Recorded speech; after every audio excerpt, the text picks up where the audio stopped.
اللہ تبارک و تعالیٰ کا بڑا کرم اور احسان ہے کہ اللہ تبارک و تعالیٰ نے ہمیں ایسے گھرانے کے اندر پیدا فرمایا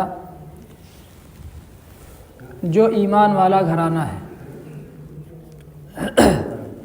نبی کریم صلی اللہ علیہ وسلم اور جتنے انبیاء کرام اس دنیا کے اندر تشریف لائے، ان سبھی نے آ کر کے توحید کی دعوت دی۔ توحید کا مطلب یہ ہے کہ اس کائنات کو بنانے والی ذات ایک ذات ہے، نفع نقصان دینے والی ذات ایک ذات ہے، زندگی اور موت دینے والی ذات ایک ذات ہے۔ ایسا نہیں ہے کہ موت کسی اور کے ہاتھ میں ہو، زندگی دینا کسی اور کے ہاتھ میں ہو، مال و دولت دینا کسی اور کے ہاتھ میں ہو، غربت دینا کسی اور کے ہاتھ میں ہو، ایسا نہیں ہے، بلکہ سب کچھ کرنے والی ذات وہ ایک ذات ہے اور وہ اللہ تبارک و تعالیٰ کی ذات ہے۔ فَاعْلَمْ أَنَّهُ لَا إِلَٰهَ إِلَّا اللَّهُ، کوئی معبود نہیں ہے سوائے اللہ کے۔ قُلْ هُوَ اللَّهُ أَحَدٌ، اللہ فرماتے ہیں کہہ دیجئے اللہ ایک ہے۔ تو اس کائنات کو بنانے والی ذات وہ ایک ذات ہے۔ بہت سے لوگ جو یہ سمجھتے ہیں کہ اس کائنات کے بنانے والے کئی ہیں یا اس کائنات کا انتظام چلانے والے کئی ہیں، کسی کا کام روزی دینا ہے، کسی کا کام بارش برسانا ہے، کسی کا کام زندگی دینا ہے، کسی کا کام مارنا ہے، کسی کا کام کچھ ہے، کسی کا کچھ ہے، ایسا نہیں ہے۔ اللہ تبارک و تعالی فرماتے ہیں لَوْ كَانَ فِيهِمَا آلِهَةٌ إِلَّا اللَّهُ لَفَسَدَتَا، اگر زمین و آسمان کے اندر، اس کائنات کے اندر ایک کے علاوہ کئی خدا ہوتے تو یہ کائنات درہم برہم ہو جاتی، ٹوٹ پھوٹ جاتی، ٹوٹ پھوٹ کا شکار ہو جاتی۔ لیکن ہم دیکھتے ہیں کہ کائنات کا نظام بالکل صحیح طریقے سے چل رہا ہے، اس کے اندر کوئی کمی بیشی نہیں ہے۔ آج کی تاریخ میں جس منٹ اور جس سیکنڈ پر سورج نکلا تھا، اگلے سال آج کی تاریخ میں وہی منٹ اور اسی سیکنڈ پر سورج نکلے گا۔ ایسا نہیں ہے کہ اس کے اندر ذرہ برابر فرق آ جائے، ایک پل کا بھی فرق نہیں آتا۔ اسی بنیاد پر لوگوں نے سینکڑوں سال کی جنتریاں بنا لی ہیں۔ اگر کئی خدا ہوتے تو ایک خدا کہتا کہ آج سورج فلاں ٹائم پر نکلے گا، دوسرا کہتا کہ نہیں آج فلاں ٹائم پر نہیں نکلے گا، میں تو 5 منٹ بعد نکالوں گا۔ کسی آدمی کا انتقال ہو جاتا، ایک کہتا کہ ایک خدا کہ جس کے ہاتھ میں زندگی ہوتی وہ کہتا کہ بھئی یہ آج نہیں مرے گا، جس کے ہاتھ میں موت ہوتی وہ کہتا کہ نہیں آج یہ مرے گا، تو دونوں میں جھگڑا ہوتا، اور جب دو طاقتوروں میں جھگڑا ہوتا ہے تو پھر تباہی آتی ہے۔ جب دو حکومتوں میں ٹکراؤ ہوتا ہے تو تباہی آتی ہے، جب دو ملکوں کے درمیان لڑائی ہوتی ہے تو تباہی آتی ہے۔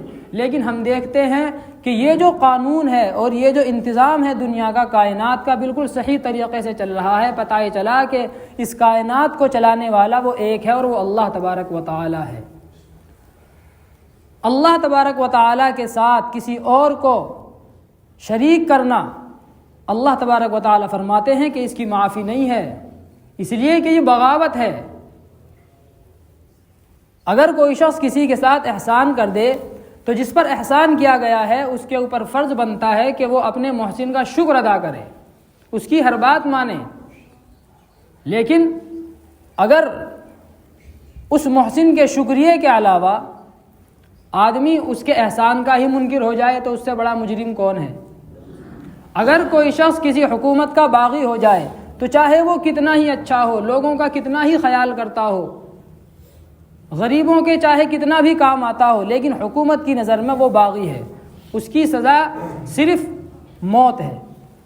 اسی طریقے سے اگر کوئی اللہ تبارک و تعالی کے ساتھ کسی اور کو شریک کرتا ہے، وہ اپنے کئی خالق جانتا ہے اور یہ سمجھتا ہے کہ مجھ کو بنانے والے کئی ہیں، اس کائنات کا انتظام چلانے والے کئی ہیں، مجھ کو روزی دینے والے کئی ہیں، مجھ پر احسان کرنے والے کئی ہیں، تو وہ اپنے محسن کا باغی ہے۔ تو ایسے شخص کی سزا بھی اللہ تبارک و تعالی فرماتے ہیں ان اللہ لا یغفر ان یشرک بہ ویغفر ما دون ذلک لمن یشاء، کہ جو اللہ تبارک و تعالی کے ساتھ شرک کرتا ہے اللہ اس کو معاف نہیں کریں گے۔ ان الشرک لظلم عظیم، شرک تو سب سے بڑا ظلم ہے، شرک سب سے بڑا ظلم ہے۔ اس شرک کو ختم کرنے کے لیے اللہ تبارک و تعالی نے دنیا کے اندر 1,24,000 کم و بیش انبیاء بھیجے۔ ان کی لڑائی کیا تھی؟ آپ صلی اللہ علیہ وسلم کا جھگڑا کیا تھا؟ یہی تو تھا کہ اللہ تبارک و تعالیٰ کے ساتھ کسی کو شریک نہ کیا جائے۔ آپ صلی اللہ علیہ وسلم نے فرمایا کہ اگر لوگ میرے ایک ہاتھ میں چاند اور ایک ہاتھ میں سورج اور پوری دنیا اور دنیا کا سارا ساز و سامان مال و دولت دے دیں، تب بھی میں اس توحید کی دعوت دینے سے باز نہیں آؤں گا۔ توحید کی دعوت دینا اور لوگوں کو ایک اللہ کی طرف بلانا اور ایک اللہ کی دعوت دینا، یہ لوگوں کے ساتھ خیر خواہی ہے، ورنہ کون چاہتا ہے کہ میرے علاوہ کسی کو اچھی زندگی نصیب ہو جائے؟ لیکن ایک ایمان والا اور ایک نبی اور انسانوں سے خالص محبت کرنے والا وہ یہ چاہتا ہے کہ میری طرح اور دیگر لوگ بھی اللہ تبارک و تعالیٰ کے عذاب سے بچنے والے اور جنت میں جانے والے بن جائیں۔ لیکن آپ کو معلوم ہے کہ ابھی 22 جنوری کو ایک بت خانے کا جو ہے افتتاح ہونے جا رہا ہے، ایک مسجد کی جگہ پر ایک بت خانے کا افتتاح ہونے جا رہا ہے۔ حکومت نے اور عدالت نے اس بات کو مانا کہ بابری مسجد کسی مندر کو توڑ کر کے نہیں بنائی گئی۔ حکومت نے مانا کہ وہاں پر کبھی کوئی مندر نہیں تھا، اس بات کا کوئی ثبوت نہیں ہے کہ وہاں پر جو ہے رام پیدا ہوئے تھے، لیکن اس کے باوجود، سب کچھ ماننے کے باوجود، صرف عقیدت کی بنیاد پر اور لوگوں کے جذبات کو تسکین پہنچانے کے لیے وہ مسجد کی جگہ مندر کو دے دی گئی۔ یہ یاد رکھیے کہ جس جگہ پر ایک مرتبہ کوئی مسجد بنا دی جائے تو وہ قیامت تک کے لیے مسجد ہی رہتی ہے، چاہے وہاں پر شراب خانہ بن جائے، مندر بن جائے، کتنے بھی وہاں پر بت رکھ دیے جائیں، وہ ہمیشہ کیا رہے گی؟ مسجد رہے گی۔ تو بابری مسجد کی جگہ اگر رام مندر بن بھی گیا تو وہ ہمیشہ تا قیامت مسجد رہے گی انشاءاللہ۔ اور ایک وقت ایسا ضرور آئے گا کہ وہاں پر مسجد دوبارہ تعمیر ہوگی، جس طریقے سے ترکی کے اندر آیا صوفیہ پہلے مسجد تھی، لیکن اس کی مسجد کی حیثیت ختم کر دی گئی، ختم کر دیا گیا اس کو، لیکن اللہ تبارک و تعالیٰ کی قدرت کہ 80 سال کے بعد پھر دوبارہ وہ اپنی پہلی شکل پر آ گئی۔ تو اللہ تبارک و تعالیٰ کی ذات سے امید ہے، قوی امید ہے کہ جس جگہ پر بت خانہ بننے جا رہا ہے، بن چکا ہے اور اس کا افتتاح ہونے جا رہا ہے، تو وہ جگہ ایک مرتبہ پھر سے مسجد بنے گی۔ وزیر اعظم کی طرف سے یہ اپیل کی گئی ہے تمام مسلمانوں سے کہ 22 تاریخ کو دیپ جلائے جائیں اور شرکیہ نعرے لگائے جائیں۔ تو یہ یاد رکھیے کہ شرک کی تائید کرنا بھی شرک ہے، شرک کو اچھا سمجھ کر کے اس کی تائید کرنا یہ بھی کیا ہے؟ شرک ہے۔ اس سے خوش ہونا، چاہے اگر آدمی دل میں بھی خوش ہو رہا ہے یا اس کے دل کے اندر برائی بھی نہیں آ رہی، چلو بھائی کوئی بات نہیں، تو یہ بھی شرک ہے۔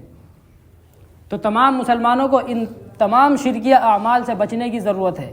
22 تاریخ کو نہ تو کوئی دیپ جلائیں، فیس بک پر کوئی پوسٹ وغیرہ نہ لگائیں، چلو بھائی بہت اچھا ہوا، یا مبارکبادی کی پوسٹ کر رہے ہیں۔ بہت سے ایسے مسلمان ہیں کہ جو 5 وقت کی نمازیں بھی پڑھتے ہیں، سارے کام کرتے ہیں، ان کے نام مسلمانوں جیسے ہیں، لیکن وہ ذہنی ارتداد کا شکار ہیں۔ وہ یہ سمجھ رہے ہیں کہ جو کچھ ہو رہا ہے صحیح ہو رہا ہے، حالانکہ دل کے اندر شرک کی برائی ہونی چاہیے۔ یہ سمجھیں کہ جو ہو رہا ہے ظلم ہو رہا ہے، یہ ملک کا جو انصاف ہے اس کے اوپر ایک بدنما داغ ہے۔ سیکولر ہمارے ملک کو کہا جاتا ہے کہ بڑا سیکولر ملک ہے، تو یہ اس کے اوپر ایک بدنما داغ ہے۔ تو تمام مسلمان اس بات کا دھیان رکھیں کہ 22 تاریخ کو کسی بھی شرکیہ عمل کا ارتکاب نہ کریں، خود بھی بچیں، اپنے بچوں کو بھی بچائیں، محلے پڑوس والوں کو بھی بچائیں، اور اللہ تبارک و تعالیٰ سے دعا کریں کہ اللہ تبارک و تعالیٰ ہمارے ایمان کو سلامت رکھے، اللہ تبارک و تعالیٰ تمام مسلمانوں کی حفاظت فرمائے، آپسی اتحاد ہمارے اندر پیدا فرمائے، اختلاف کو ہمارے درمیان اختلافات ہیں سب کو دور فرمائے، اسلام اور ایمان کو غلبہ اللہ تبارک و تعالی عطا فرمائے۔ تمام مسلمان جہاں جہاں پریشان ہیں اللہ تبارک و تعالی ان کی پریشانیوں کو دور فرمائے، جو ظالم ہیں اللہ تبارک و تعالی یا تو ان کو ہدایت دے دے یا ان کو نیست و نابود فرما دے۔ اللہ تبارک و تعالی ہم سب کو عمل کی توفیق عطا فرمائے۔ وآخر دعوانا الحمد للہ رب العالمین۔